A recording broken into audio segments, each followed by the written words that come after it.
ஏழாம் கட்ட தேர்தலுக்கான பரப்புரை இன்றுடன் முடிவடையும் நிலையில் வாரணாசியில் பிரதமர் மோடிக்காக பாஜகவினர் தீவிர பிரச்சாரத்தில் ஈடுபட்டிருக்கிறார்கள். இதுகுறித்த விவரங்களுடன் செய்தியாளர் ரகுவரன் இணைந்திருக்கிறார். ரகுவரன், வாரணாசியில தேர்தல் களம் இவ்வாறு இருக்கிறது.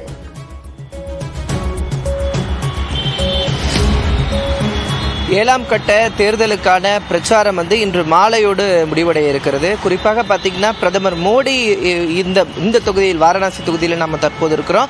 வாரணாசி தொகுதியில் மூன்றாவது முறையாக அவர் போட்டியிடக்கூடிய நிலையில் அவருக்கான இந்த வெற்றியை அவர்கள் நாடு முழுவதும் கொண்டு செல்ல வேண்டும் என்ற எண்ணத்தில் பாஜகவினர் இங்கு பணியாற்றியிருந்தாங்க. குறிப்பாக பிரச்சாரத்திலேயே அதை தான் சொல்லிட்டு இருந்தாங்க. ஏன் அப்படின்னா வாரணாசியினுடைய வளர்ச்சி தான் ஒட்டுமொத்த இந்தியாவினுடைய வளர்ச்சி என்று பிரச்சாரத்தில் முன்வைக்கப்பட்டது. குறிப்பாக பார்த்தீங்கன்னா என்டிஏ கூட்டணியில் இருக்கக்கூடிய அனைத்து கட்சி தலைவர்களுமே இங்கே பிரச்சாரத்தில் ஈடுபட்டது பார்க்கப்பட்டிருந்தது.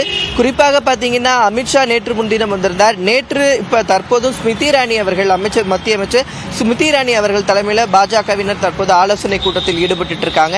இந்நிலையில் 5 மணியோடு இந்த பிரச்சாரம் ஓயக்கூடிய நிலையில் இந்த எலெக்ஷன் கமிஷன் ஆனது நிறைய விதிகளை விதித்திருக்கிறது. அதனால் நாட்டின் பல்வேறு பகுதிகளிலிருந்து வாரணாசியில தங்கி பாஜகவினர் பிரச்சாரத்தில் ஈடுபட்டிருந்ததுனால அவங்க அனைவரும் இன்று மாலையிலிருந்து இந்த தொகுதியிலிருந்து புறப்பட வேண்டும் அப்படின்னு சொல்லியிருக்காங்க. அது மட்டும் இல்லாமல் எந்த விதமான பிரச்சாரம் தொடர்பான இந்த மெசேஜ் அனுப்புறது, ஸ்டிக்கர் ஓட்டுறது போன்ற எந்த பணிகளுமே தொடரக்கூடாது அப்படின்னு சொல்லியிருக்காங்க. நாளை பார்த்தீங்கன்னா சைலண்ட் டே இருக்கு. நாளை மறுநாள் வாரணாசி தொகுதியில் இந்த தேர்தலானது நடைபெற இருக்கிறது. உத்தரப்பிரதேசத்தில் பார்த்தீங்கன்னா இருக்கக்கூடிய 80 தொகுதிகளில் இதுவரைக்கும் 68 தொகுதிகளுக்கு இந்த தேர்தலானது முடிந்திருக்கிறது.